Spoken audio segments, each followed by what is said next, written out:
साहब वही सबसे खूबसूरत लड़की, सुनहरे रेशमी बाल, चांदी सा बेदाग गोरा रंग, जो नीली जीन्स और जामुनी रंग की शर्ट पहने हुए आपके सामने वाली कुर्सी पर बैठी थी, जो अपना सर पकड़कर फूट फूट कर रो रही थी, जो आपके सामने अपने दोनों हाथ जोड़कर अपने दोस्त को ढूंढने के लिए विनती कर रही थी, उसी की बात कर रहा हूँ मैं।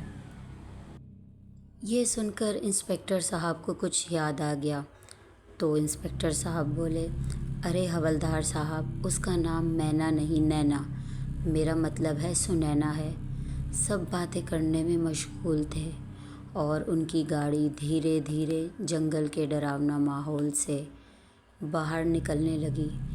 इधर सब दोस्तों ने तैयारी कर ली थी। 9 बज चुके हैं, चलो काम पर लगते हैं। रात को ठीक 12 बजे तक हमें अपनी सारी तैयारी कर लेनी है। रात 12:30 से लेकर 3:30 के दरमियान हमें किसी भी हाल में एक दूसरे को अकेला नहीं छोड़ना है। 12:30 से 3:30 के बीच हमें राहुल को ढूंढना है। इसके बीच हमें 2-2 की टीम बनाकर हर कमरे में राहुल को आवाज़ लगानी है। गलत, हमें किसी भी हाल में अपने साथी को आवाज़ नहीं लगानी है। और ये सबसे इम्पॉर्टेंट बात हम सबको याद रखनी है। मतलब पहली बात, हमें ये मालूम करना है इस बंगले में टोटल कितने कमरे हैं, और उसके बाद हमें हर कमरे के भीतर जाना है और टूटी खिड़कियों के शीशों को अच्छी तरह से किसी अखबार से बंद करना है और फिर दोबारा से इसी हॉल में आना है। दूसरी बात, जितने भी कमरे हमने पूरी तरह से बंद किए हैं उन सबको हमने याद रखना है। रात 12:30 बजे के बाद दोबारा इन कमरों में जाना है और हर कमरे में मोमबत्ती जलानी है। और सबसे इम्पोर्टेंट बात, कोई बंद अकेले कमरे से कोई तुम्हें आवाज़ देता है तो समझ लेना वो हमारा दोस्त नहीं है। सारे दोस्तों ने सारी तैयारी कर ली। सचिन ने बंगले के बारे में पूरी जानकारी ले ली। अतुल ने ज़रूरी चीज़ों को इकट्ठा किया। सूरज ढलते ही उन्होंने वहाँ के लिए निकलना था। दिए हुए वक्त पर सचिन की कार सुनैना के घर पहुँची। सुनैना अपनी माँ की तरफ जाते हुए हाथ हिलाया और कार में बैठ गई। सब ने घर में झूठ कहा कि वो एक ट्रेनिंग पे जा रहे हैं। ट्रैफिक से रास्ता निकालते हुए उनकी कार धीरे धीरे आगे बढ़ रही थी। कुछ ही देर में रोड की चहल पहल को दूर छोड़ते हुए उनकी गाड़ी वीरान सड़क पर पहुंची। सभी के चेहरे पर एक अजीब सी टेंशन थी। किसी को भी नहीं पता था कि आगे क्या होने वाला है। रात के उस अंधेरे में जंगल के उस सुनसान रास्ते पर उनकी कार धीरे धीरे आगे बढ़ रही थी। गाड़ी की पीली लाइट में सब कुछ साफ साफ नज़र आ रहा था। पतझड़ का मौसम होने के कारण पेड़ों के पत्तों ने ज़मीन पूरी तरह से ढक दी थी। बिना पत्तों के पेड़ हड्डियों के ढांचे की तरह, इंसानी शरीर की तरह खड़े थे। ये मंज़र दिल में बहुत ज़्यादा खौफ पैदा कर रहा था। कच्चे रास्ते पे चलती हुई गाड़ी अचानक से रुक गई। ख़राब इंजन की आवाज़ जंगल के सन्नाटे में बहुत ज़्यादा शोर कर रही थी। विवेक ने एकदम डरी हुई निगाहों से खिड़की से बाहर देखा। शायद वो अपनी मंजिल पर पहुंच गए थे। विवेक ने घड़ी की तरफ देखा तो 8 बज चुके थे। सारे दोस्त कार के अंदर अभी भी चुपचाप बैठे थे। कोई भी एक दूसरे से बात नहीं कर रहा था। गाड़ी का इंजन अभी भी वाइब्रेट कर रहा था। गाड़ी में बैठे सभी दोस्तों के दिल की धड़कन और सांसों की आवाज़ एक दूसरे को महसूस हो रही थी, क्योंकि इतने शौक और चल दोस्त जो हमेशा मस्ती करते थे, उन्होंने अपनी ज़िंदगी में ऐसा खौफनाक मंज़र कभी नहीं देखा था। अभी सब कार के अंदर से ही बंद खिड़कियों से ही बाहर का अंधेरा देख रहे थे। सन्नाटा अभी भी कायम था और अचानक सचिन ने कहा, विवेक, सुनैना, अतुल, क्या तुम लोग सचमुच तैयार हो? सुनैना ने कहा, तो क्या अब तक ये मजाक चल रहा था? अतुल ने कहा, तीर कमान से निकल चुका है भाई, सचिन ने कहा। देखो, हमें नहीं पता कि वहाँ क्या होने वाला है। हम राहुल को ढूंढ भी पाएंगे या हमारे साथ भी वही होगा जो बाकी सबके साथ होता है। यह मैं इसलिए पूछ रहा था क्योंकि यहाँ आने का फ़ैसला हमने दिन के उजाले में किया था। सभी के डरे सहमे चेहरे देखकर अतुल ने कहा, देख विवेक, अगर तुझे डर लग रहा है तो तू अभी भी वापस जा सकता है।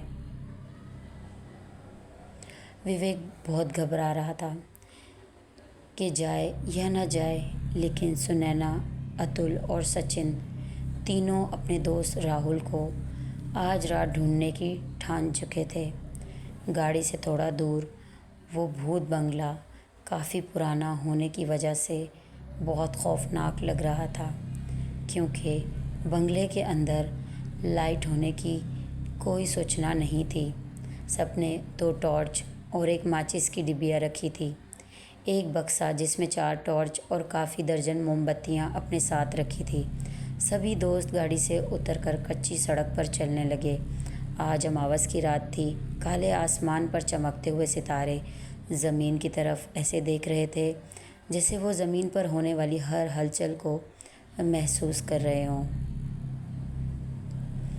बंगले में पहुंचने से पहले ही सबके दिलों में खौफ पैदा हो रहा था, और उसकी वजह थी वीरान जंगल से आने वाली जंगली जानवरों की आवाज़ें। शेर और भेड़ियों की आवाज़ काफ़ी दूर तक सन्नाटे को चीरने लगी। सभी दोस्त अपने चारों ओर देखते हुए आगे चलने लगे। तभी एकदम से विवेक ने हाथ आगे करके सबको रुकने का इशारा किया और सबको नीचे ज़मीन की तरफ देखने का इशारा किया। सुनैना ने मोबाइल की टॉर्च ऑन करके जैसे ही ज़मीन की तरफ देखा तो मानो उसके दिल की धड़कन वहीं थम सी गई। एक काला बड़ा सांप सड़क के बीचों बीच पड़ा था। उस सांप को देखते ही सबके कदम एक ही जगह पर रुक गए। ज़मीन पर पड़े उस सांप ने टॉर्च की रोशनी की तरफ देखा। सभी दोस्त चुपचाप खड़े उस सांप की हर हरकत को देख रहे थे। रोशनी की वजह से सांप ने एकदम से सर ऊपर उठाया और उनकी तरफ जाने लगा। सभी डर के मारे 2 कदम पीछे हो गए। तभी वो सांप ज़मीन पर सरसराते हुए जंगल की तरफ गायब हो गया। सभी दोस्तों की तरफ देखते हुए विवेक ने डरी सहमी आवाज़ में कहा, हमें पहली चेतावनी मिल चुकी है कि अंदर मत जाओ। विवेक की तरफ देखते हुए सुनैना ने कहा, ये ले गाड़ी की चाबी।